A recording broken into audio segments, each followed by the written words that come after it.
नूतन जैन दिल्ली से पूछती हैं, नमोस्तु महाराज जी, क्या लोक पूर्ण समुद्घात करके केवली दिन में 3 बार हमारे आत्म प्रदेश को छूते हैं क्या? 3 बार तो नहीं, केवली समुद्घात तो एक ही बार होता है। वो ऐसी विवक्षा लगाई जाती है कि 608 जीव 6 महीने 8 समय में मोक्ष जाएंगे। तो 6 महीने में कितने दिन हो गए? 180 दिन लगभग। तो 180 दिन हुए। 180 दिन में 608 जीव मोक्ष जाते हैं। तो एक दिन के कितने पड़े?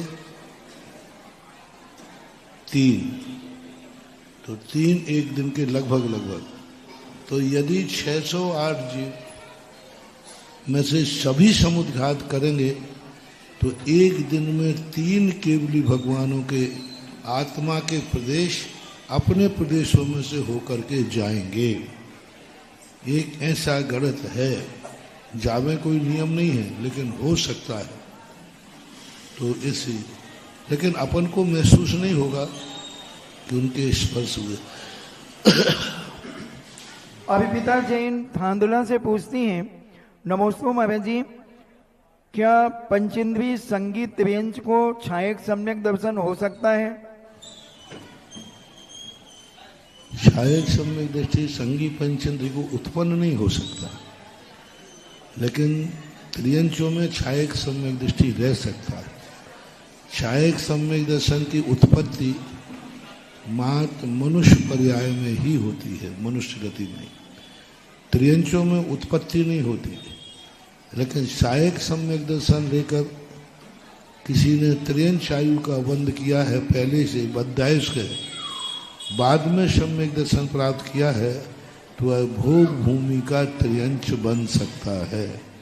डॉक्टर सोनू जैन कांकरौली उदयपुर से पूछती हैं, नमोस्तु महाराज जी, मध्य लोक से भी ज्यादा त्रियंच भोग भूमि में किस अपेक्षा से कहे गए?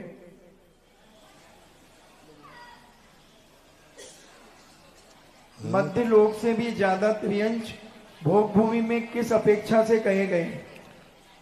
भोग भूमि में त्रियंच इसलिए कहे गए कि मध्यलोक में असंख्यात द्वीप समुद्र हैं। सभी असंख्यात द्वीप समुद्रों में त्रियंच ही होते। मनुष्य तो 2.5 द्वीप में ही है, लेकिन जितने असंख्यात द्वीप समुद्र हैं, सभी द्वीपों में त्रियंच पाए जाते हैं। तो जघन्य भूमि की अपेक्षा से 2.5 द्वीप के समस्त द्वीपों में होने से त्रियंचों की संज्ञा संगी पंचेंद्रियों की मध्यलोक में ज्यादा है। मोनिका जैन पुणे से पूछती हैं, नमोस्तु महाराज जी, अधोलोक सिद्ध क्या होते हैं?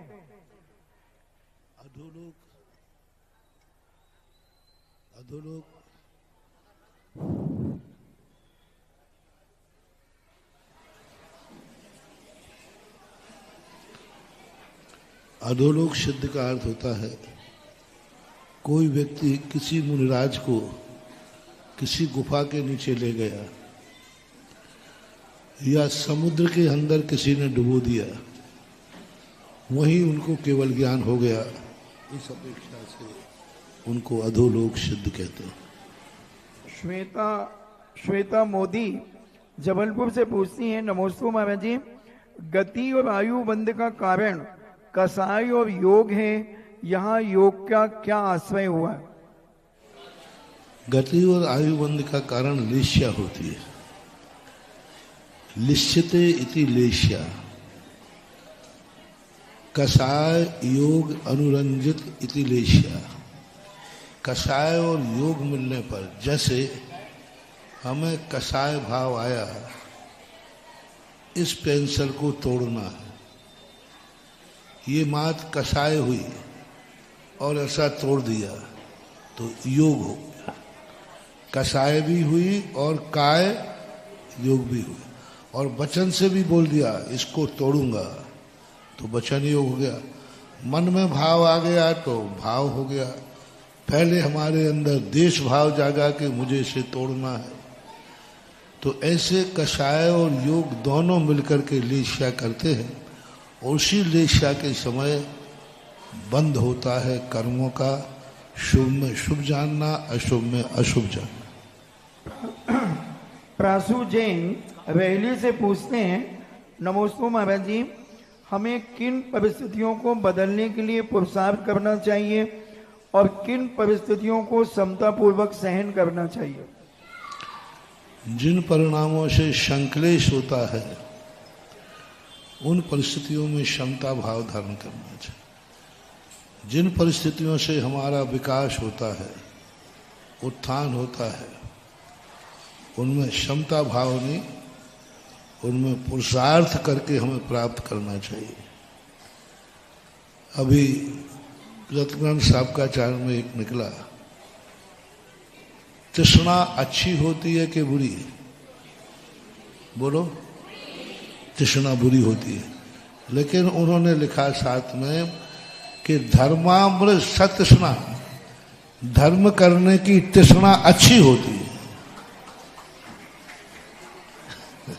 अब देखो कितनी हो गई, सामान्य तृष्णापन बुरी मानते हो, लेकिन धर्म करने की तृष्णा, धर्म करने की आकुलता, धर्म करने का टेंशन, आज मंदिर नहीं गए तो टेंशन हो गया, ये टेंशन अच्छा माना जाता है, इसमें पुण्य का बंध होता है।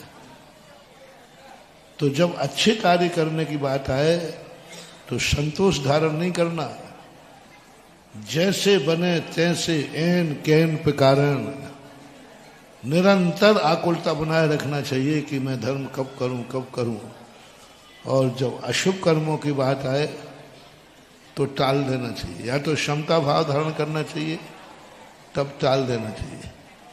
जैसे कभी गुस्सा आता हो, कोई पाप कार्य करना हो, पाप कार्य करने का मौका मिलता हो तो टाल दो, आज नहीं कल करेंगे, और कल आ जाए तो परसों करेंगे, परसों आ जाए तो बोले जल्दी जल्दी क्यों करता है, अभी तो जीना बरसों है, टालते जाओ। और शुभ कार्य आ जाए तो नहीं, कल का काम और आज का काम अभी करो, क्योंकि पल में पल रहे बहुर करेगो कहूँगा। अच्छे कार्यों के टालना नहीं। एक पिता बेटे ने गुस्सा आता था बहुत ज्यादा, तो पिताजी ने कहा बेटा तू गुस्सा त्याग मत करना, बस एक वचन पालन कर ले, जब भी तुझे गुस्सा आए 1 घंटे बाद करना, जब भी तुझे गुस्सा आवे, किसी को मारने का गुस्सा आवे, पीटने, बस 1 घंटे बाद करना। और उन्होंने कहा ये तो ठीक है, 1 घंटे बाद कर लो, गुस्सा त्याग नहीं करूंगा। उन्होंने कहा नहीं करना, अब उसको जब गुस्सा आए 1 घंटे बाद बताता हूँ, निपटाता हूँ। 1 घंटे में वो भाग गया, और जब तक गुस्सा, बुरे कार्यों का, पाप कार्यों का परिणाम ज्यादा देर नहीं टिकता। थोड़ी देर के लिए टाल दो तो एकदम ठंडा पड़ जाएगा, थोड़ी देर टालना है, क्योंकि पाप कार्य के पाप भाव जो है एकदम तेजी से आते हैं, और वो ये परिणाम कहते हैं नहीं इसी समय प्रेजेंट पोजीशन नहीं, थोड़ी देर टाल दो, पाप की उम्र ज्यादा नहीं होती, बुरे भावों की उम्र ज्यादा नहीं होती, पर तुम्हें टालने की देरी है, थोड़ा टाल दो, उपयोग बदल जाएगा, निमित्त बदल जाएंगे, और जो अंदर क्रोध आया था वो शांत हो जाएगा।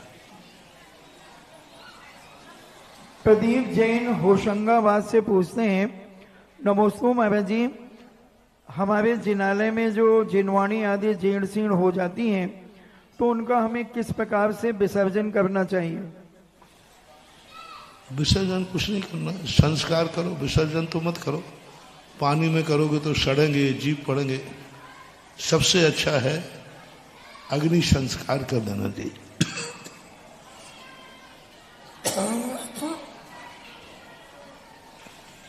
महेंद्र जैन पत्रकार इंदौर से पूछते हैं, नमस्ते महाराज जी, कुदेव कौन कहलाते हैं, उनकी सेवा करने वाले लोग कौन होते हैं और उनकी सेवा करने वालों को क्या फल मिलता है? कुदेव कौन होते हैं, उनकी सेवा कौन करता है, उसका फल क्या मिलता है? जो संसार के राग द्वेष कसायों से सहित हैं, अस्त्र शस्त्र वस्त्रों से सहित हैं, जो मरने मारने पर रुचि रखते हैं और उसके बावजूद भी शक्ति के माध्यम से पूजे जाते हैं, वे सब कुदेव में आएंगे। और इनके प्रशंसक भी अनायतन में आते हैं, शरणायतन ऐसे।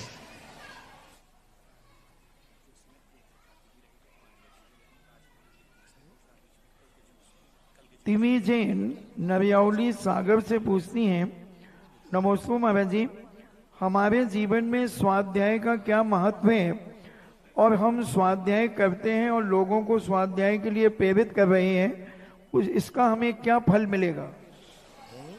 स्वाध्याय का क्या फल है और हम लोगों को स्वाध्याय के लिए प्रेरित कर रहे हैं, तो इसका हमें क्या फल मिलेगा?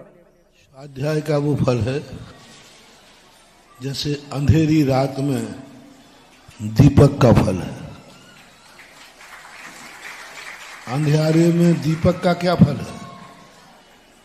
ठोकर से बचाना, लुटने से बचाना, गिरने से बचाना, कीड़े पतंगों से बचाना। इसी प्रकार इस संसार के अंधेरे में स्वाध्याय रूपक दीपक हमें बुरे कार्यों से बचाता है, दुर्घटनाओं से बचाता है, संसार में डूबने से बचाता है और हे उपादेय का ज्ञान कराता है। डॉक्टर अभिषेक गोयल अहिंसा नोएडा से पूछते हैं, नमस्ते महाराज जी, कभी कभी ऐसा हो जाता है कि जब हम शुद्ध वस्त्र धारण कर श्री मंदिर जी में जाते हैं और कुछ देरी से पहुंचने पर हम अभिषेक नहीं कर पाते, तो उस दिन मन सूना सूना सा लगता है, मन में जैसे कुछ गुम गया हो। ऐसी स्थिति में हमें क्या करना चाहिए? लेट जाने पर अभिषेक नहीं करना ही, यही मन को सजा मिलना चाहिए। उसको सूना और बुरा लग रहा है, यही सजा कल मंदिर में जल्दी बुलाएगी।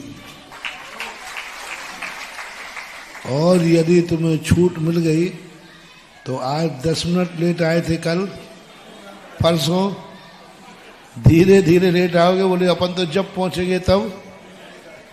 एक दिन गाड़ी छूट जाने दो, दूसरे दिन अपने आप मत घबराओ। मन की फीलिंग होना चाहिए और कुछ नहीं, एक भगवान के चरण छू लीजिए, आपका अभिषेक का कार्य हो जाए।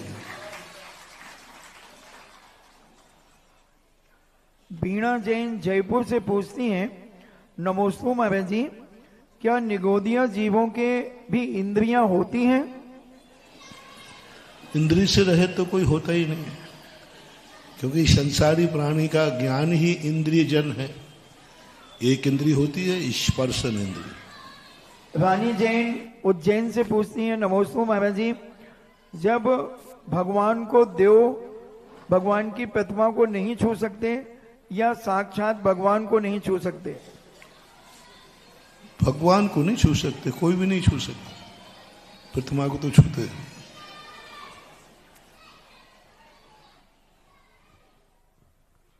जिनवाणी चैनल, आदिनाथ चैनल, सुधा कलश चैनल, पुण्योदय चैनल के माध्यम से देख रहे देश विदेश के लाखों भक्तगण, श्रद्धालुगण एवं वर्णी भवन मोराजी में विराजित समस्त श्रद्धालुगणों की ओर से पूज्य गुरुदेव के चरणों में अनंत कोटि नमोस्तु अर्पित करते हैं एवं पूज्य छुल्लक जी के चरणों में इच्छा भी अर्पित करते हैं। अध्यात्म की धरा के सलोने सरोवर हैं ये, अध्यात्म की धरा के सलोने सरोवर हैं ये। ऐसे ही जिनवाणी इनके तप का बखान नहीं करती, और टूट जाते हैं हमारे गुरु की दृष्टि से पत्थर भी, यूं ही दुनिया इनके चरणों में प्रणाम नहीं करती, यूं ही दुनिया इनके चरणों में प्रणाम नहीं करती। ईश्वर वारा की रत्न गर्भा वसुधा से उत्पन्न श्री गुरुवर, जिनके तप का बल, जिनकी ऊर्जा का बल, जिनके अध्यात्म का बल और जिनके अंतरंग के धैर्य का बल इतना है कि जिसकी उपमा संसार में किसी दूसरी वस्तु से नहीं दी जा सकती है। अनुपमेय है हमारे गुरुवर, इतने सरल कि एक बालक भी इनसे बात कर लेता है, और अध्यात्म के गहराई में अगर तल स्पर्श करें तो जिनवाणी के अंतिम छोर का भी इनके पास ज्ञान है। ऐसे हमारे गुरुवर के चरणों में शत शत बार हम प्रणाम करते हैं। और जिज्ञासा समाधान की श्रृंखला में सर्वप्रथम नाम है जयंती जैन सागर का, और द्वितीय नंबर पर तैयार रहेंगे व्रती श्रावक श्रीमान संतोष जी, निर्मल स्टोर वाले। मुनिश्री के चरणों में कोट सा नमस्तु, और छुल्लक जी के चरणों में एक शामी। मुनिश्री, मेरी जिज्ञासा है कि 22 परिचयों में प्रज्ञा परिचय और अज्ञान परिचय एक साथ कैसे होते हैं? जिज्ञासा का समाधान कीजिए। मुनिश्री नमोस्तु। निषद्या और चर्या परिचय दोनों एक साथ होते ही नहीं, क्योंकि 22 परिचयों में एक साथ 19 परिचय हो सकते, चर्या और निषद्या एक साथ नहीं होते। प्रज्ञा और अज्ञान, उनकी चर्या और निषद्या। प्रज्ञा और अज्ञान तो हो सकते हैं, जैसे हमें अवध ज्ञान नहीं है तो हमें अज्ञान परिचय की अनुभूति हो रही है, लेकिन हमें शुद्ध ज्ञान है तो हम तत्वार्षु जानते हैं, हम भक्तांबर जानते हैं। मुझे भक्तांबर का ज्ञान है, ये ज्ञान परिचय हो गया, और मुझे फलाने ग्रंथ का ज्ञान नहीं है, कोई भी XYZ, तो उसका हमें अज्ञान का महसूस होता है। एक श्लोक का अर्थ आ गया, दूसरे का नहीं आया, तो एक श्लोक की अपेक्षा हमें ज्ञान की अनुभूति हो रही है, दूसरा श्लोक नहीं आया तो फीलिंग हो रही है कि मैं इस श्लोक का अर्थ नहीं लगा पा रहा हूं। ये दोनों एक साथ चलते हैं, क्योंकि दोनों का विषय एक समय, एक शब्द समझ में आया है, दूसरा नहीं आया, तो हमें दोनों फीलिंग होती है। ये तो समझ में आ गया लेकिन ये समझ में नहीं आया, इसलिए प्रज्ञा और अज्ञान दोनों परिचय एक साथ होने में कोई बाधा नहीं है, होते ही है। जिज्ञासा करेंगे श्रीमान संतोष, और उसके बाद तैयार रहेंगी महिमा जी जैन सागर। मुनिश्री के चरणों में नमोस्तु, सभी छुल्लकगणों के चरणों में एक छामी, हमारे सभी त्यागी व्यक्ति सबके लिए वंदना। पूज्य मुनिश्री, जीवन के अनुभव के आधार पर मैंने यह पाया है कि मेरे माध्यम से कभी किसी भी प्रकार की अप्रभावना ना हो, मगर किसी भी प्रकार से हमारे माध्यम से किसी को दुख ना पहुंचे, और यह हमेशा भावना रही है कि मेरे माध्यम से प्रभाव ना होवे। मगर कतिपय व्यक्तियों द्वारा ऐसा कभी समझा जाने लगा या मूर्ख समझते हैं कि यह तो संस्थागत, कभी कुछ किसी विषय में विशेष जोड़ बोलते नहीं है, जोड़ नहीं देते, मगर उन बातों को हम समझते हैं। मैं सिर्फ हमेशा यही समझता हूं कि अप्रभाव ना हो जाए। आप ही लोगों के माध्यम से, आपके 10 वर्ष में शिविर में रहा हूं, आपका विद्यार्थी रहा हूं, आचार्य जी के चरण सानिध्य में रहा हूं। उन्होंने भी हमेशा ये कहा है कि प्रभाव ना करो, किंतु अप्रभाव ना होना चाहिए। किंतु जो व्यक्ति यह समझती है तो मूर्ख है। यह इस संदर्भ में कि जो 40 साल मंगलगिरी या भागवत की सेवा की है, उस संदर्भ में यह बात है। दूसरी हमारा निवेदन और प्रार्थना यह है कि मुनिश्री, अब सौभाग्य से सागर के लिए आपका चतुर्मास मिल रहा है, सागर में शिविर लगेगा, सागर वालों ने अभी तक शिविर देखा नहीं कैसा होता है। मुनीष जी का शिविर अद्वितीय होता है।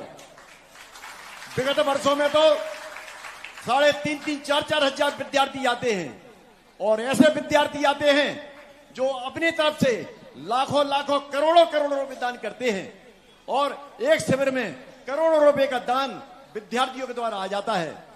ऐसा शिविर आपको देखने को मिलेगा। हम जब शिविरार्थी रहे हैं तो गुरुजी के निर्देश अनुसार करोड़पति आदमी शिविरार्थियों की सेवा भैयावृत्ति करने आते थे, पैर दबाने आते थे। हम लोग कहते थे भैया बुजुर्गों नहीं ऐसा नहीं करो, ऐसा नहीं करो। तब भी नहीं, गुरुजी का आदेश है। अभी गुरुजी आपको बहुत से निर्देश देंगे। उसी श्रृंखला में मुनिश्री हमारा निवेदन यह है कि हमारा स्टेशनरी का काम है। शिविर में जितनी भी स्टेशनरी, जितनी भी कॉपी, रजिस्टर, किताब, पेन आदि जो भी लगे हम देना चाहते हैं, आप स्वीकृति देना।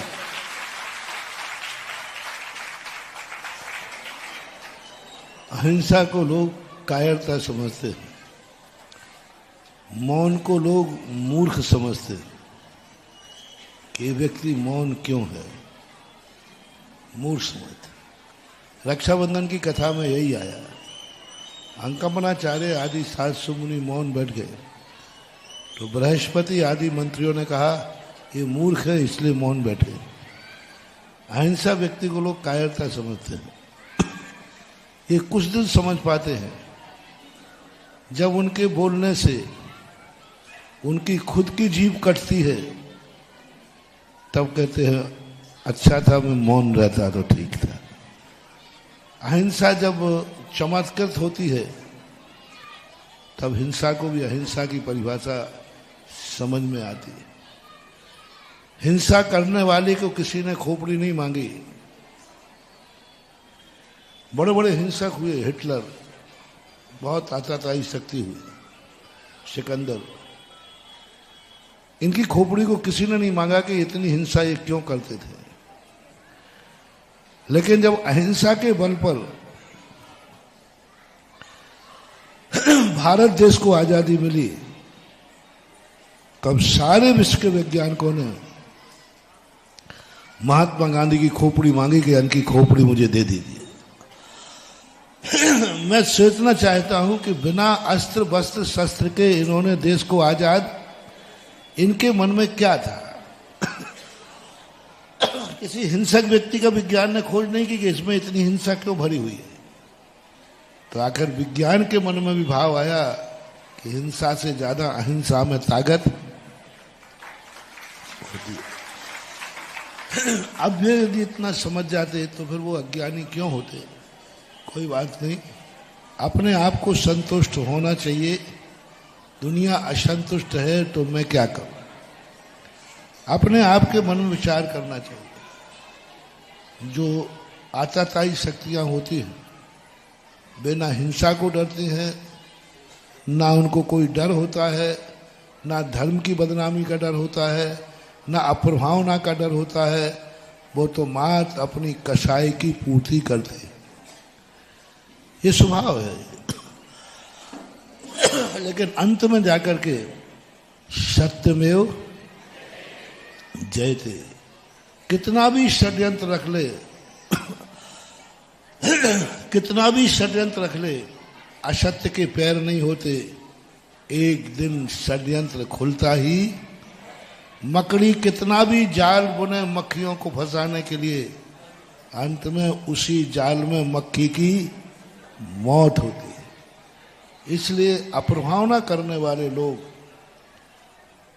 ज्यादा उछल कूद नहीं कर पाते। बहुत जल्दी उनके जीवन में ठोकर लगती है, पर वो सब कुछ भूल जाते हैं। जिज्ञासा करेंगी महिमा जैन और उसके बाद तैयार रहेंगी ब्रह्मचारिणी सुषमा दीदी भोपाल। नमोस्तु महाराज जी। तीर्थ चक्रवर्ती साधु सम्राट मेरे हृदय में विराजमान है, मेरी हृदय की वेदी पर विराजमान आज मुनि पुंगा सुधी सुधा सागर महाराज जी को कोटि सहा नमोस्तु नमोस्तु। गुरु जी, जम्बू द्वीप में सुमेरु सुदर्शन मेरु है और घात की खंड में और पुष्कराज में 2 मेरु हैं। सुदर्शन मेरु की परिक्रमा सूर्य चंद्र लगाते हैं, परंतु धात की खंड और पुष्करात की परिक्रमा कैसे लगती है? अथवा 2.5 दीप से बाहर सूर्य और चंद्रमा अचल हैं, तो कहीं प्रकाश और कहीं अंधकार होता होगा। पूज्यवर नमीचंद महाराज ने त्रिलोक सार के अंदर लिखा है कि जम्बू द्वीप के और लवण समुद्र के जो सूर्य चंद्रमा हैं, ये एक मेरु की प्रदक्षिणा लगाते हैं, लेकिन धातकी खंड के और कालोददी के जो सूर्य चंद्रमा हैं, ये 3 मेरु की चंद्रमा लगाते हैं। और पुष्करार्धवर्त के द्वीप के चंद्रमा जो हैं, ये 5 मेरु की परिक्रमा लगाते हैं। जैसे एक मेरु है, तो यहाँ जो बैठे हुए चंद्रमा इसकी परिक्रमा लगाएंगे। अब ये 3 मेरु आ गए धातकी खंड के, तो यहाँ के चंद्रमा इन तीनों की लगाएंगे। फिर ये 5 आ जाते हैं, तो जो पुष्करावत वो यूं लगाएंगे। तो 2.5 द्वीप के कुछ सूर्य चंद्रमा 1 मेरु के, कुछ सूर्य चंद्रमा 3 मेरु के, और कुछ सूर्य चंद्रमा और तारागण 5 मेरु की परिक्रमा लगाते हैं। बाहर जो समुद्र द्वीप है, उनके जो सूर्य चंद्रमा हैं वे स्थित हैं, और इतने घने हैं, वो इतने घने हैं कि वहां अंधकार की स्थिति नहीं बनती। दूने दूने होते गए, क्षेत्र दूना दूना होता गया, तो उनकी संख्या भी दूनी दूनी होती गई। एक बात। दूसरी बात है, वहां अंधेरे का सवाल ही नहीं, क्योंकि भोग भूमि है, और भोग भूमि में जो स्थिति होती है, अंधकार नहीं होता। वहां स्वभाव से ज्योतिषांग आदि नाम के जो वृक्ष होते हैं। बस एक प्रश्न जरूर है कि त्रियंचों के लिए कल्प वृक्ष नहीं होते। मनुष्य जहां 2.5 द्वीप में है, वहीं तक 10 कल्प वृक्षों की कल्पना। तो आगम में ये कहीं उल्लेख नहीं मिल रहा है कि जब वहां त्रियंच हैं और 10 प्रकार के कल्प वृक्ष नहीं हैं, तो उन भोग भूमियों में प्रकाश कैसे होता होगा? तो प्रकाश तो सूर्य चंद्रमा से होगा, उनकी संख्या बहुत ज्यादा है, इसलिए वो सब में प्रकाश फैल जाता है। लेकिन फिर भी तमा स्कंद नाम के ऐसे ऐसे अंधकार के स्थान हैं, गहन अंधकार के, कई द्वीप समुद्रों के मध्य में लाखों करोड़ों योजनों पर्यंत अंधेरा ही अंधेरा है। इतना अंधेरा है कि देवता की विक्रियाएं भी भटक जाती हैं। वो भी वहां इतना, कितने भी प्रकाश ले जाओ, वहां प्रकाश दिखता नहीं है। लेकिन सूर्य और चंद्रमा के माध्यम से अन्य भोग भूमि में, अन्य द्वीप समुद्रों में प्रकाश होता है, ऐसा माना। ब्रह्मचारी सुषमा दीदी के बाद अगली जिज्ञासा के लिए तैयार रहेंगी श्रीमती अंजलि जैन।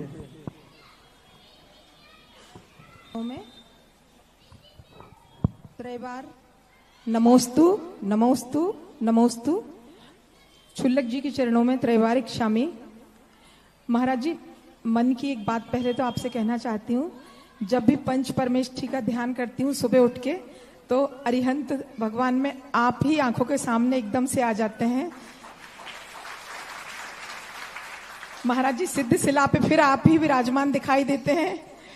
आचार्य श्री के बगल में फिर आप ही बैठे दिखाई देते हैं। और महाराज जी, उपाध्याय और साधु में तो आप विराजमान रहते ही हैं। महाराज जी, दिमाग में कुछ हो गया है क्या? अभी किसी महाराज ने पूछा कि तुमने गुरु किसको बनाया है, तो आंख मूंद के आंख खोली और मैंने कहा बनाया क्या, दिल के और मन के और शरीर के रोम रोम में सुधा सागर महाराज जी विराजमान है आचार्य श्री के रूप में। इसलिए महाराज जी, कभी कभी लगता है कि क्या बात है, दिमाग में बस आप ही आप दिखते नजर आते हैं। महाराज जी, कुछ दोष तो नहीं है इसमें मुझे कि आचार्य श्री और अरिहंत उपाध्याय में आप ही आप नजर आते हैं महाराज जी। और मेरी जिज्ञासा ये है महाराज जी, 4 प्रकार का रौद्र ध्यान मुख्यतया से कृष्ण नील और कापोत लेशियाओं की तीव्रता से होता है। इसका फल नरक गति है, तो यह चौथे एवं 5वें गुण स्थान में कैसे संभव है महाराज जी? पहली बात तो आराध्य देव होते हैं, आराध्य गुरु होते हैं, और एक इष्ट गुरु होते हैं। आराध्य गुरु तो सभी जितने मुनिराज होते हैं, जितने आचार्य होते हैं, वे सब आराध्य गुरु में आते हैं। नमो आयर्याणम, नमो वज्रायणम, नमो लोहेश वृषम। एक इष्ट गुरु होते हैं। इष्ट गुरु का अर्थ है जिनके उपदेशों से, जिनके आशीर्वाद से, जिनके दर्शन आदि से हमारे विशेष कोई उपलब्धि हुई हो, वो इष्ट गुरु कहलाते हैं। तो जब ऐसे प्रसंगों पर ध्यान आदि की बात आती है तो इष्ट गुरु का स्मरण होना ज्यादा स्वाभाविक है। जैसे यदि आपको एकदम कोई संकट आ जाए, एक्सीडेंट की बात आ जाए, तो भारत में कितनी मूर्तियां हैं, आपको उस समय जल्दी कौन सी मूर्ति याद आएगी? कौन सी मूर्ति याद आएगी? नहीं, गलत मत बोलो। जिस मूर्ति का आपको जिस मूर्ति से अनुराग होगा या जिस मूर्ति से आपका उपकार होगा। हो सकता है आपको मोरा जी के बाहुबली याद आ जाए, हो सकता है बड़े बाबा याद आ जाए, हो सकता है किसी को श्री महावीर जी के याद आ जाए, हो सकता है किसी को सांगानेर के आदिनाथ आ जाए। सबको अलग अलग आ जाए, क्योंकि जिसके प्रति लगाव है उसकी स्मृति ध्यान आदि में आना ये कोई अशुभ नहीं है। ये आगम में, शास्त्रों में ये मनोवैज्ञानिक चिंतन कहलाता है कि उसको वही मूर्ति याद आएगी जिस मूर्ति से उसका कोई ना कोई मानसिक गुणानुराग होता है। कोई बाधा नहीं। दूसरा प्रश्न, लेस्याएं होती हैं तो 6 लेस्याएं चौथे गुण स्थान तक होती हैं। किसी आचार्यों के मत के अनुसार 6ठे तक भी होती हैं, लेकिन नील और कृष्ण लेस्या वाले दुर्गति नरक ही जाते हैं ऐसा नहीं। अशुभ लेस्याओं का वर्णन ऐसा किया जाता है कि नील लेस्या के साथ में नरक आयु का बंद होता है, लेकिन नहीं, नील लेस्या तो मनुष्य गति को भी बंद करती है, त्रियंश गति को भी बंद करती है, तो ऐसी कोई बाधा नहीं है। लेकिन कथन यही किया जाता है कृष्ण नील कापोत ये नरक जाने वाली हैं क्योंकि अशुभ है। लेकिन सदा इनमें लेने वाला, जैसे चौथे गुण स्थान वर्ती है, उसके 6 लेस्याएं पाई जाती हैं, लेकिन ना वहाँ नरक गति का बंध है और ना नरक आयु का बंध है। त्रियंश गति का, त्रियंश आयु का बंध नहीं है। तो फिर नील और कृष्ण लेस्या तो पाई जाती है, तो अब कौन सी गति? चतुर्थ गुण स्थान वर्ती, बहुत अच्छा प्रश्न है, सभी समझे। चौथे गुण स्थान वर्ती जीव जिसको अभी तक कोई भी गति का बंध नहीं हुआ, आयु का बंध नहीं हुआ, तो उसको निरंतर देव गति का ही बंध होता है, क्योंकि चौथे गुण स्थान में और कोई गति का आश्रय नहीं है, मनुष्य पर्याय कोई भी नहीं। मिथ्यात गुण स्थान में मनुष्य गति का बंध होता है। त्रियंश का, नरक का, सब नीचे का है। त्रियंश गति का दूसरे गुण स्थान में बंध विच्छुति हो जाती है, और मनुष्य बनने के लिए मिथ्यात चाहिए, तो निरंतर देव गति का बंध करता है, लेकिन उसकी कृष्ण लेस्या भी होती है, तो कृष्ण लेस्या में भी उसको देव गति बंद हो रही। लेस्या कृष्ण है, लेकिन फिर भी उसका उपयोग शुभ उपयोग है। चौथे गुण स्थान में शुभ उपयोग ही होता है, लेकिन लेस्या कृष्ण भी हो सकती है, लेकिन इनका कथन इसलिए नहीं किया जाता क्योंकि अशुभ लेस्याओं की कभी प्रशंसा नहीं की जाती, वे सदा निंदनीय कहलाते। आर्द्र ध्यान की हमेशा निंदा ही होगी, लेकिन आर्द्र ध्यान तो मुनिराज को भी होता है, रौद्र ध्यान तो पंचम स्थानवर्ती को भी होता है। तो अशुभ होने से ऐसा कहा जाता है, लेकिन जब सैद्धांतिक कसौटी पे कसेंगे तो इसमें अंतर आता है। अंजलि जैन के बाद जिज्ञासा के लिए तैयार रहेंगे संगस्थ ब्रह्मचारी भैया कमलेश भैया।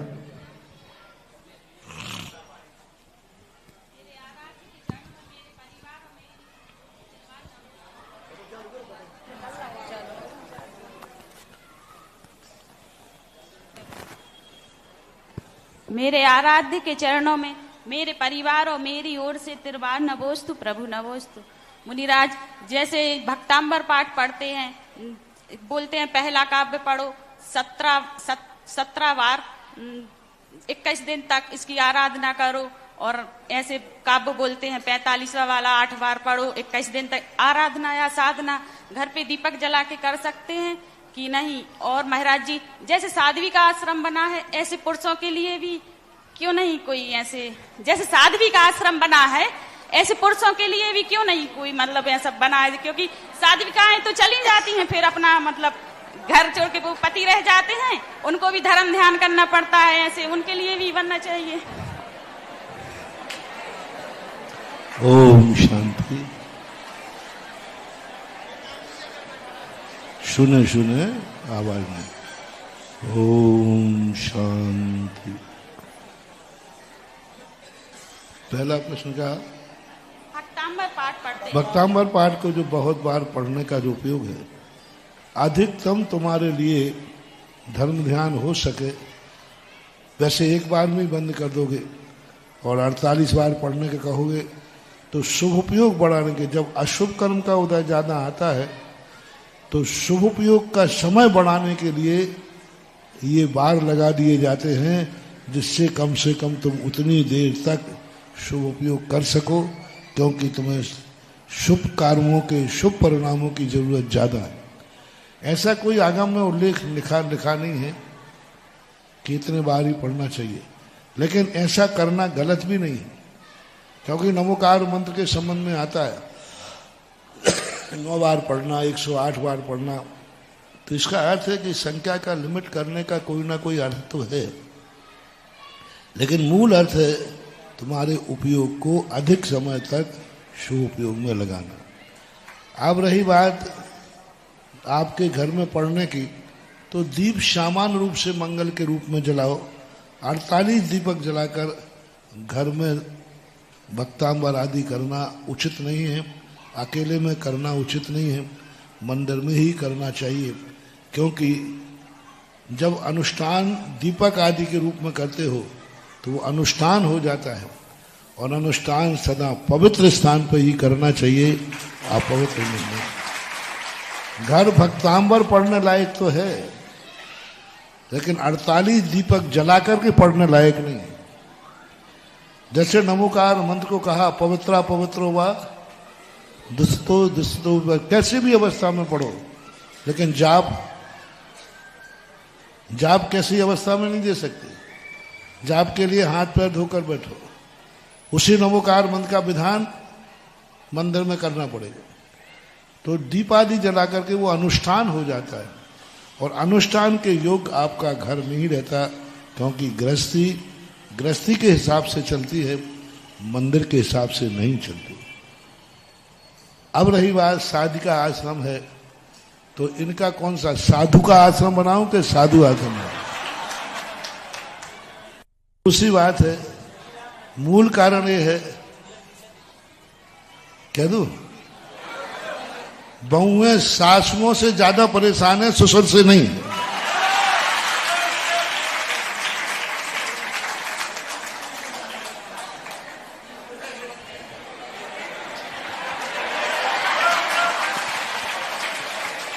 अगली जिज्ञासा के लिए श्रीमान ऋषभ कुमार जी सिंह जी। आप लोग शेयर करें भाई, बहुओं की लड़ाई सासू से ज्यादा होती कि ससुर से? हाँ, तो बहू ससुर को तो कहती है चलेगा। और दूसरी बात है, साधुओं के लिए भी आश्रम बनाए गए हैं। ये पूज्य गुरुदेव की बहुत बड़ी देन है कि अभी तक दुनिया में पुरुषों के आश्रम बनते आए, महिलाओं के आश्रम कहीं बनाए नहीं गए। महिलाओं के आश्रम में 1-2 आश्रम पुराने हैं, श्री महावीर जी में, एक इंदौर में उथानी आश्रम, और आचार्य सिंह ने जो ब्राह्मणी आश्रम आदि बनाया था वो बच्चियों के लिए एक साधना के रूप में, एक प्रारंभिक दशा के रूप में रखने के लिए। इसलिए पुरुषों के आश्रम तो बहुत हैं भारत में, लेकिन साधिकाओं के आश्रम बहुत मुश्किल से हैं। पुरुषों के आश्रम है ना, इंदौर में आश्रम है उदासीन आश्रम, नेमावर, हाँ नेमावर में है, जबलपुर में है, तारंगा में है, और ये आश्रम भी पहले पुरुषों का था। एक डालचंद जी ब्रह्मचारी थे, डालचंद जी ब्रह्मचारी रहा करते थे वहां पर, और एक दो ब्रह्मचारी उनके साथ और रहा करते थे। ये ब्रह्मचारियों के लिए ही खोला गया, लेकिन अच्छा रहा कि आप लोगों को मिल गया। आप लोग भी अपनी साधका आश्रम में रहकर साधना करें। बहुत अच्छा। ऋषभ सिंघाई के बाद तैयार रहेंगे मनोज जैन केसली वाले। अय पतंग, तुझे आसमान पर उड़ने का इतना गुमान है तो सुन, तेरी डोर जिन हाथों में है ये उनका एहसान है। गुरुवर नमोस्तु नमोस्तु नमोस्तु। सभी क्षुल्लक महाराजों के चरणों में इच्छामी इच्छामी इच्छामी। गुरुवर, हिंदू संस्कृति में या हिंदू दर्शन में गुरु परंपरा में किसी एक गुरु को मानने की परंपरा है। इसके विपरीत जैन दर्शन में हम 3 कम 9 करोड़ मुनिराजों को मानते हैं एवं देवशास्त्र गुरु की पूजन करते हैं। तो कुछ लोग कहते हैं कि हम तो एक गुरु को मानते हैं, वो ये हमारे सब कुछ है और मैं किसी अन्य को नहीं मानूंगा। तो गुरुवर, जिज्ञासा है, क्या यह सिद्धांत सही है? और यदि सही है तो सिद्धांत और सिद्धांत में सामंजस्य कैसे करेंगे? नमोस्तु गुरु। यह बात जो आपने प्रश्न किया, ये हिंदू दर्शन में नहीं, सभी दर्शनों में एक समान है। जैन दर्शन हो चाहे हिंदू दर्शन में भी सभी साधुओं को वे गुरु मानते हैं, लेकिन एक दीक्षा गुरु, इष्ट गुरु, जिन्होंने उनको व्रत दिया है या दीक्षा दी, संस्कार दिया है, उनको वो गुरु मानते हैं। बाकी अन्य साधुओं की उपेक्षा नहीं करते, लेकिन दीक्षा गुरु एक को ही माना जाता है। वही परंपरा अपने यहां भी है कि आचार्य, अभी मैंने कहा था ना, आराध्य देव, सभी साधु साधु हैं, लेकिन दीक्षा गुरु सभी होंगे कि एक होगा? एक हो, वो इष्ट गुरु है। इसी प्रकार जिस गुरु ने हमारे ऊपर उपकार किया है, जिसके निमित्त से हमें कुछ मिल रहा है, जिसके निमित्त से हमारा कल्याण होना है, जिसने हमें ज्ञान दे रहा है, जो हमें चारत दे रहा है, वो हमारा गुरु एक ही था, एक ही है और एक ही रहे। लेकिन वो गुरु है, और उनके यहां भी यही है, सभी दर्शनकारों में यही है। किसी ना किसी एक गुरु को तो हमें मानना ही पड़ेगा, क्योंकि हम प्रायश्चित आदि सबसे लेंगे कि एक से लेना पड़ेगा? निर्देशन अनेक से कैसे बनेगा? यदि हम एक गुरु को नहीं मानेंगे तो हम निर्देशन किससे लेंगे? सबसे तो ले नहीं सकते, तो एक को लेना पड़ेगा। आप गृहस्थों के लिए भी इष्ट गुरु और एक आराध्य गुरु, सभी गुरु मान होते हुए भी आपके जीवन में जिन्होंने व्रत दिया हो, उपकार हुआ हो, जिनके माध्यम से आप धर्म क्षेत्र में लगे हो, उनको यदि आप विशेषता स्थान देते हैं तो ये अन्य गुरुओं की उपेक्षा नहीं है, बल्कि ये व्यवस्था है। क्योंकि व्यवस्था के लिए हमें कहीं ना कहीं अनेकों के बीच में किसी एक पर टिकना ही पड़ेगा। यदि एक पे नहीं टिकेंगे तो हमारी व्यवस्था नहीं बनेगी। एक को मानना चाहिए, लेकिन अन्य को नहीं मानते हैं, ये कहना उनका गलत है। हम एक को मानते हैं, फिर अन्य को उनको भी मानते हैं। नहीं मानते हैं, ये यदि कोई कह रहा है तो गलत है। यदि वे गुरु हैं, देखो ऐसी बात शायद हमारे जैन धर्म में देखी नहीं जाती है। गुणों की अपेक्षा भेद होना अलग चीज है। एक साधु अधिक गुणवान है तो उसके प्रति लोगों की श्रद्धा ज्यादा हो सकती है, अधिक गुणवान है, और एक साधु गुणों में हीन है तो उसके प्रति श्रद्धा कम होती है। होना ही चाहिए। यदि सभी साधुओं को बराबर दृष्टि से देखेंगे तो फिर बहुत अनर्थ हो जाएगा। एक क्लास में 33 नंबर वाला विद्यार्थी और 99 नंबर वाले विद्यार्थी को बराबर रिस्पेक्ट दिया जाएगा तो अगली साल से उस कॉलेज में कौन से विद्यार्थियों की संख्या ज्यादा होगी? बोलो दादाजी। क्योंकि 33 और 99 वाले को अपन ने क्या देखा?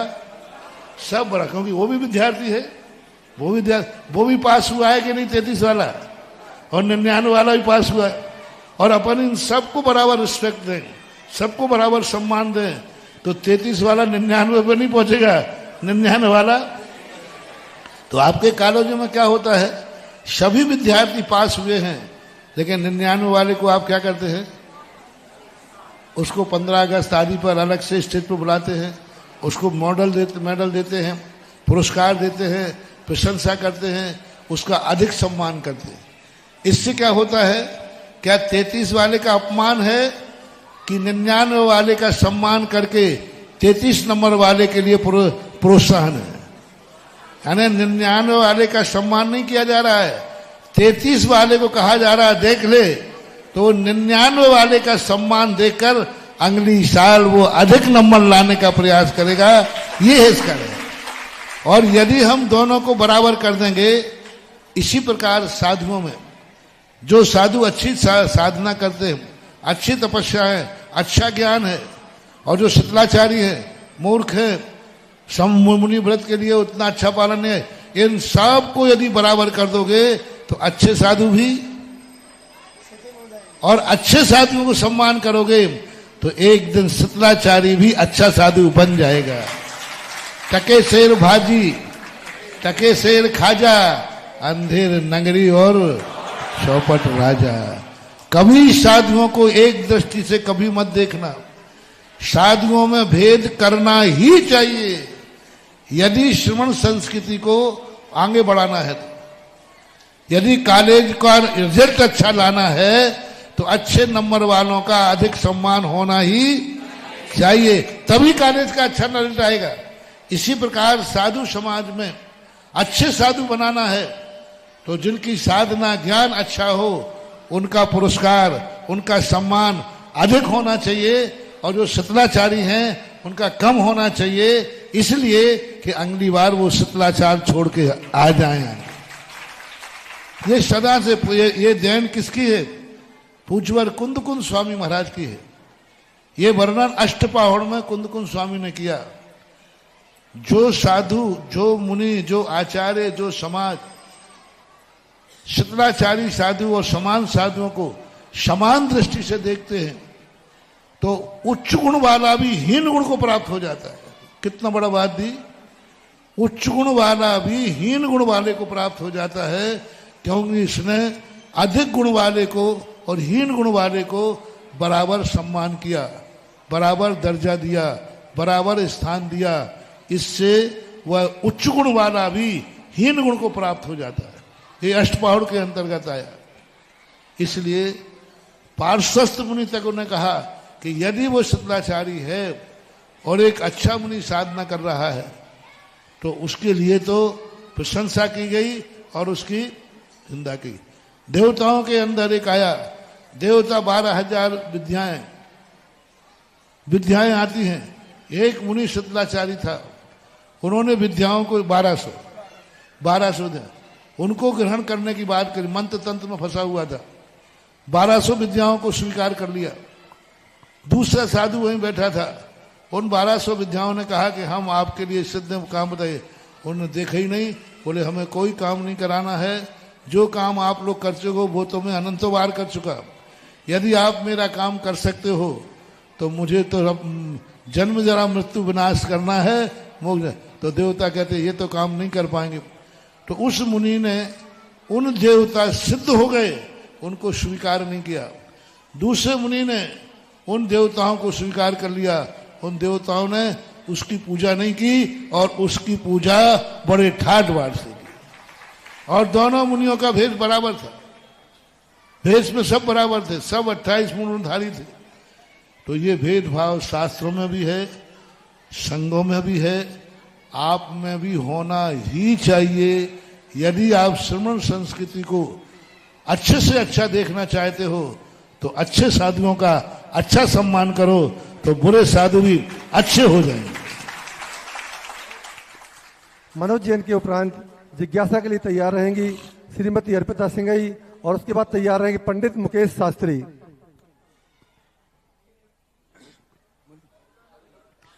मेरे भगवान मेरे आराध्य जगत पूज्य मुनि श्री सुधा सागर जी महाराज की जय। गुरुदेव के चरणों में मेरे परिवार और केसली परिवार की ओर से कोटि कोटि नमोस्तु नमोस्तु नमोस्तु एवं छुल्लक महाराज जी के चरणों में बारंबार इच्छामी।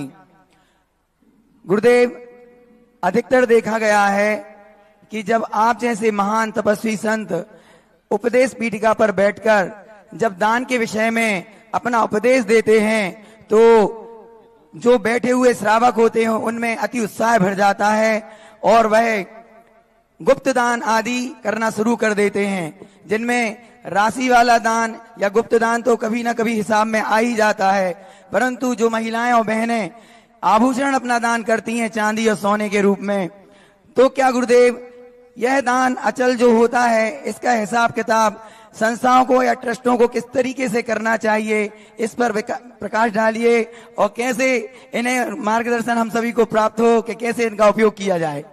देखो, हमारे शास्त्रों में हमें भक्तों को दान देने के उपदेश का अधिकार तो है, लेकिन कमेटियों से हिसाब रखवाने का हमारे लिए अधिकार नहीं है। मैं मुनि हूं, मुनीम नहीं। कमेटियों को वशित नहीं करना चाहिए। दानदाताओं के द्वारा हुआ दान का एक पैसा भी दुरुपयोग होता है, एक पैसे का गलत उपयोग करते हैं, तो उन कमेटियों का और पंचों का सबसे बड़ा विनाश होगा कि वे दरिद्रता को प्राप्त हो जाए। दरिद्र नाम कर्म का बंद होता है। जितने जिनकी कमेटियों में पैसा गया, सोना चांदी गया, उसका हिसाब गड़बड़ हो गया। ये कमेटियों के मंदिरों के पंच बनना, ट्रस्टी बनना, गणेता सांप बनना ऐसे ही नहीं है रे, बहुत खतरनाक पद है ये पद, मंदिरों के पद पकड़ना बहुत खतरनाक है। कि किसी के दान का यदि तुमने दुरुपयोग कर दिया, किसी के दान का 2 रुपया ज्यादा खर्च कर दिया, किसी के दान के हिसाब किताब में गड़बड़ी हो गई, तो सीधा जो कमेटी के ट्रस्टी हैं उसमें सबसे पहले अध्यक्ष, दूसरा महामंत्री और तीसरा, इन 3 की तो दुर्गति पक्की है। और ये तीनों मर करके किसी फुटपाथ पर बैठने वाले भिखारी के यहां इनका जन्म होगा। डायरेक्ट टू अध्यक्ष टू भिखारी, और वो भी 3 बत्ती का।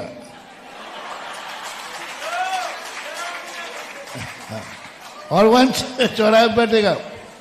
ये जितने बैठे मिले समझ लेना किसी ना किसी संस्था के पदाधिकारी रहे होंगे और उन्होंने हिसाब गड़बड़ किया होगा।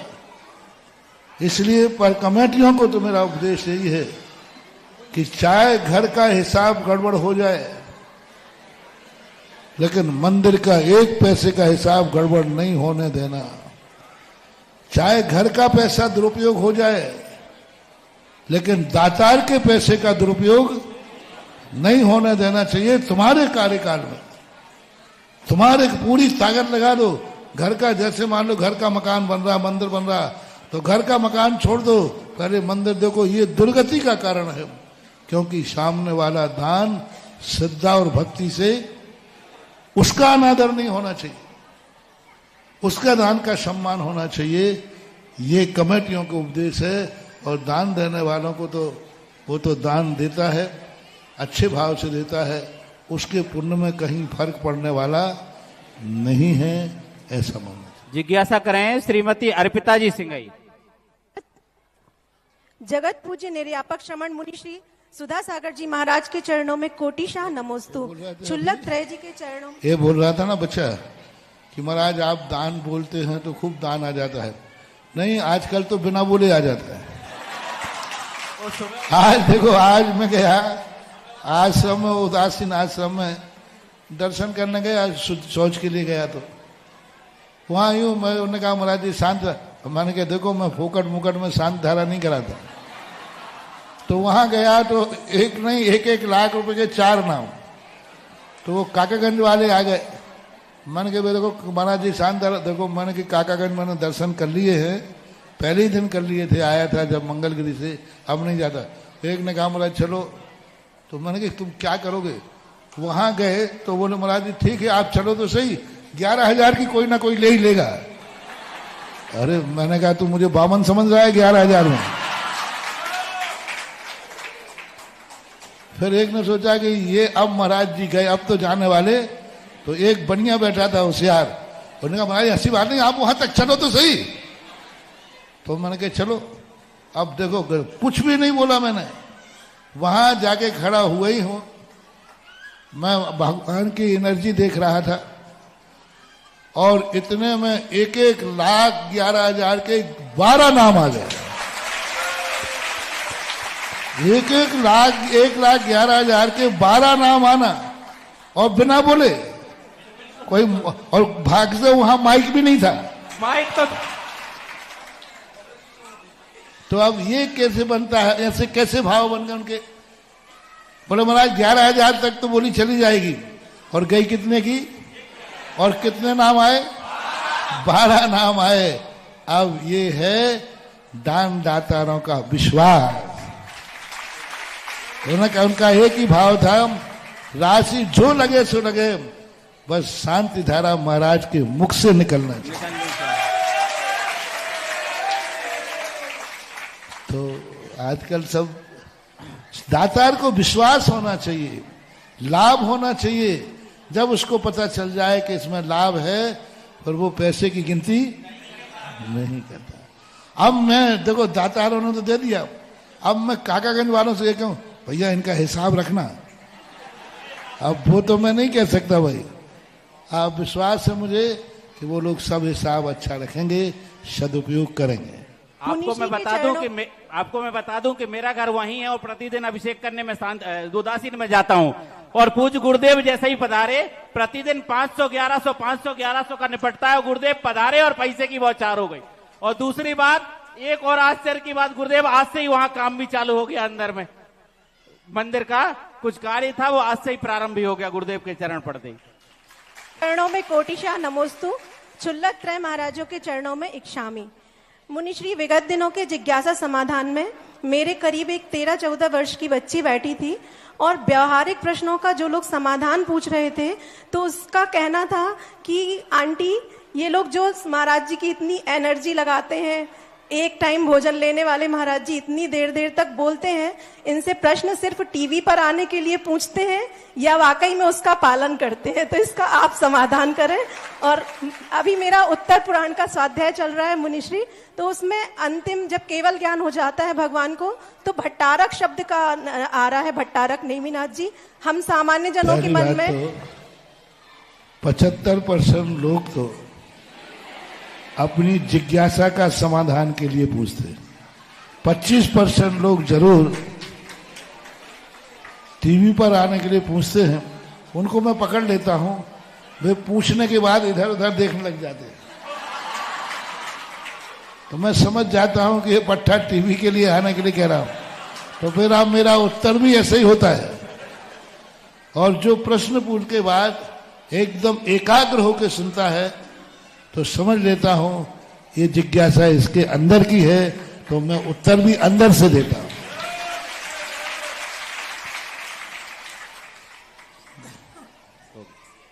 क्या हेलो, उत्तर पुराण के स्वाध्याय में भट्टारक नहीं, भट्टारक शब्द का जो अर्थ है, भडार यति थी भट्टार का, जो कर्मों को विदारण करते, भडार यानी विदारण कर देते हैं, उनको भट्टारक बोलते हैं। अरहंत भगवान का नाम भट्टारक है।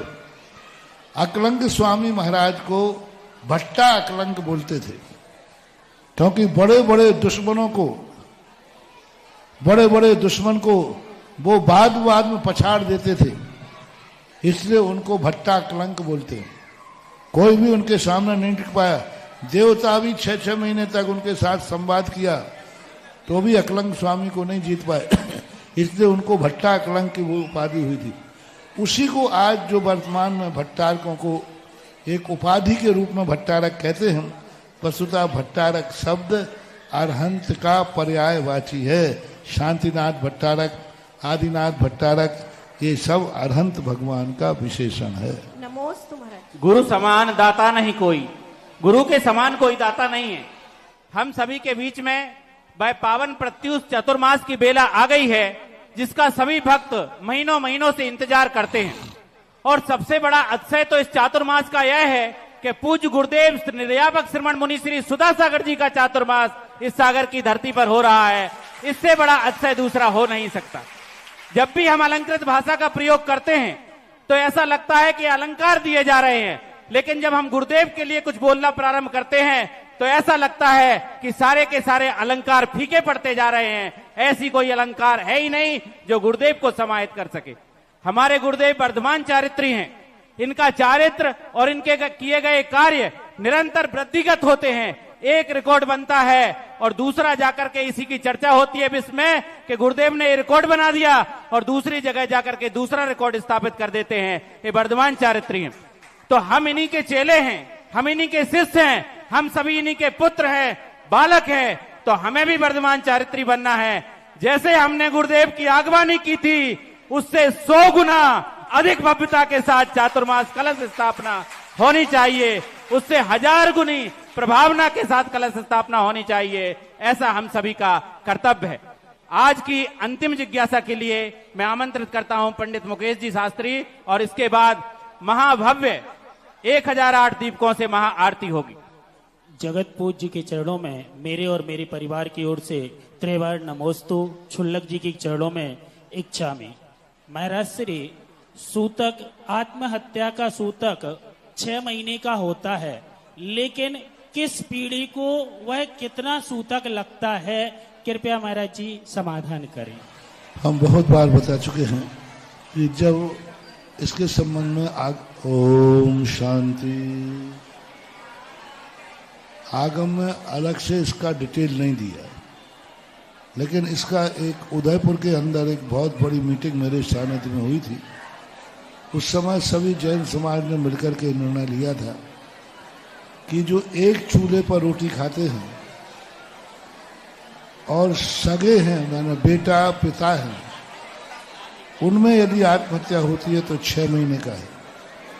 लेकिन जो अलग हो चुके हैं, चाचा ताऊ है, उनको 13 दिन का ही लगना चाहिए। चाचा ताऊ है, हिस्सा बांट हो गया है संपत्ति का, अलग रहते हैं तो 13 दिन का, लेकिन एक साथ रहते हैं, एक चूल्हे पर रोटी खाते हैं, तो उनके लिए पूरा 6 महीने का लगेगा।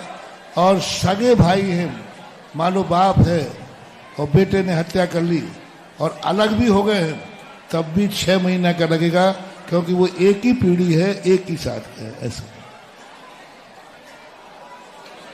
और एक नाम और अभी आया है, श्रीमान योगेंद्र कुमार जी, खेकड़ा वाली दिल्ली। ये हस्तनापुर में मंदिर निर्माण करवा रहे हैं। आए, सबसे पहले जिज्ञासा करें और फिर दिगंबर जैन जिज्ञासा नहीं करें। कमेटी इनका पूज्य श्री के चरणों में श्रीफल अमृत करें और मोराजी कमेटी के द्वारा इनका सम्मान किया जाएगा। आरती की बोली होगी, आप लोग शांति बनाए रखें, पहले ऐसे अव्यवस्था ना बनाए कृपया करके। और प्रथम आरती श्रीमती सुशीला देवी, अशोक कुमार जी, राजकुमार जी, ताराचंद जी, आनंद जी, विकास जी, समझटोला परिवार, संधारा वाले, कोटा वाले, इनकी प्रथम आरती आई है। सपरिवार गुरुदेव के चरणों में श्रीफल अर्पित करने के लिए पधारें।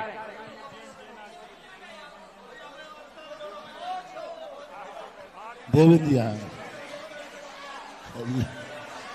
जिज्ञासा करिए। महाराज जी, प्रश्न आया था राहुल केसरी के द्वारा, तो जो महिलाएं अपने आभूषण दान करती हैं, तो मैं एक संस्था का कोषाध्यक्ष हूँ, तो एक मेरी व्यथा है, यदि 50 महिलाएं दान करती हैं तो 40 महिलाएं रसीद नहीं लेती हैं, सीधा का सीधा डाल के भूल जाती हैं। हमें उसका एक विकल्प आता है, क्योंकि मैं एक एक रसीद बनाता हूँ और पूरा रिकॉर्ड रखता हूँ, परंतु इस मंच के माध्यम से उन श्रावक दानदाताओं से निवेदन करना चाहता हूँ, जब भी कोई दान दें रसीद जरूर लें। बहुत अच्छा है। हो सकता है किसी के मन में गलत भाव आ जाए, गलती से क्वार्टर मतलब स्टाफ के द्वारा ये गलती हो सकती है। देखो देवेंद्र जी की बहुत अच्छी बात है, कमेटियों के पास भी समस्या होती है, आवाज नहीं करें थोड़ा। कमेटियों के पास आप लोग रसीद नहीं लेते हैं, फिर भी कमेटियां सोना चांदी इकट्ठा करके कमेटी के बीच में प्रस्ताव रख के नियम से उसके रसीद आदि सामूहिक काटती है। कहीं ऐसा नहीं। योगेंद्र जी का आप लोग सबसे पहले जिनकी आरती कोटा वालों की आई है, आगे आगे वो रहेंगे और पीछे थोड़ी सी व्यवस्था बना करके चलें आप लोग। कोटा परिवार, श्रीमती सुशीला देवी, अशोक कुमार जी, राजकुमार जी। बोलिए जगत पूज्य मुनिपुंगो 108 श्री सुधा सागर जी महाराज की। देखिए एक बार दीपक सबके पास पहुंच रहे हैं, तब तक अपन एक छोटा सा भजन गुरु चरणों में रख रहे हैं। सब अपनी अपनी भावनाएं मेरे साथ में दोहराइएगा। हो हर हारा हूँ बाबा पर तुझ पे भरोसा है, जीतूंगा एक दिन मेरा दिल ये कहता है। हारा हूँ बाबा पर तुझ पे भरोसा है, जीतूंगा एक दिन मेरा दिल ये कहता है।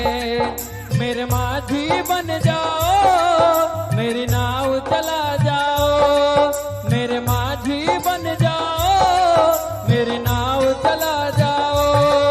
बेटे को गुरुदेवा तुम पार लगा जाओ। हारा हूँ बाबा पर तुझ पे भरोसा है, जीतूंगा एक दिन मेरा दिल मेरा कहता है। हारा हूँ बाबा पर तुझ में भरोसा है, जीतूंगा एक दिन मेरा मन ये कहता है। हो सुधा सागर की जय हो, जय हो।